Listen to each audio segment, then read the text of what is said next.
Hello everyone, আশা করি সবাই ভালো আছেন। আমিও ভালো আছি। তো আবার আসলে আপনারা যে আরেকটি ভিডিও নিয়ে, তো এই ভিডিওতে আরেকটি গাছ সম্বন্ধে বলবো, জাংলি গাছ সম্বন্ধে, যেটা হলো শাকের মধ্যে পড়ে, আবার হলো আপনার ওষুধি গাছের মধ্যেও পড়ে। এটা খুব একটি ইম্পর্টেন্ট একটা গাছ, যেটা গাছের নাম হলো তেলামু গাছ। তো দেখবো তো তেলামু গাছের পাতা কীরকম, আপনারা যখন খাইতে পারবেন, যেন যে খাইতে চান, তো কোন পাতা কীরকম ওটা তো জানবেন না। তো তেলামু গাছের পাতা কীরকম এটা দেখবেন, দেখে এইভাবে খুব সাবধানের সহিত খাবেন। তো তেলামু কেন খাবেন, মেন কথা হলো তেলামু এমন একটি উপকারী গাছ, যেটা হলো ডায়াবেটিস রোগীর জন্য অনেক উপকারী, যেটা বলা যায়। তো ডায়াবেটিস বাড়াবে না এই তেলামু গাছ খেলে। এবং আপনারা যারা সাধারণ মানুষ আছেন, যাদের ডায়াবেটিস নেই, তারাও খেতে পারেন। তারা খেলে কী হবে, সামনে কোনো ডায়াবেটিস ধরবে না।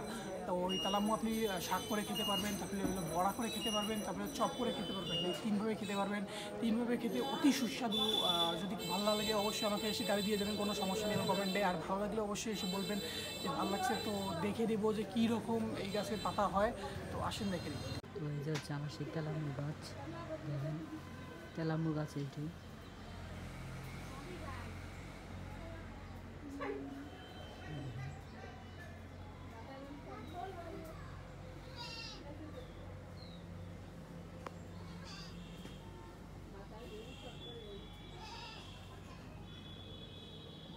গাছটি খেলে আবার ডায়াবেটিসের রোগীদের জন্য উপকারিতা।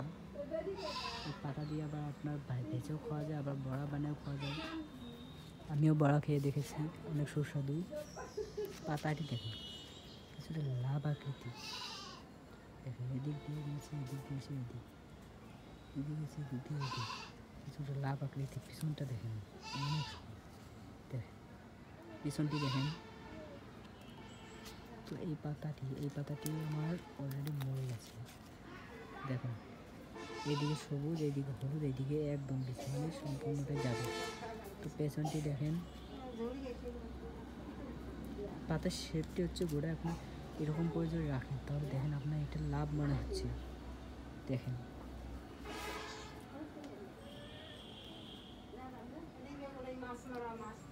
এই দেখেন, এখানে দেখেন একটি পাতা আমার মানে যেটাকে বলে পোকা খেয়েছে।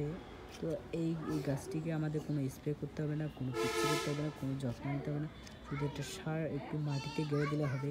তো এই পাতাটা হয় কী কারণে এটা আমি বলবো।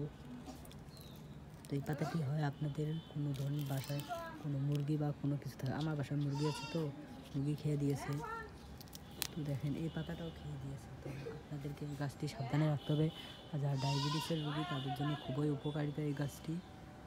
ডায়াবেটিসের রোগীরা আবার এর যে বলে ভোটাটা আবার দেখাতে পারতেছি না, ভোটাটা আবার পিষে খায়, ওটা একটু উপকারিতা। তো যাদের ডায়াবেটিস, তাদের জন্য এটি সুখবর। তো এই পর্যন্ত।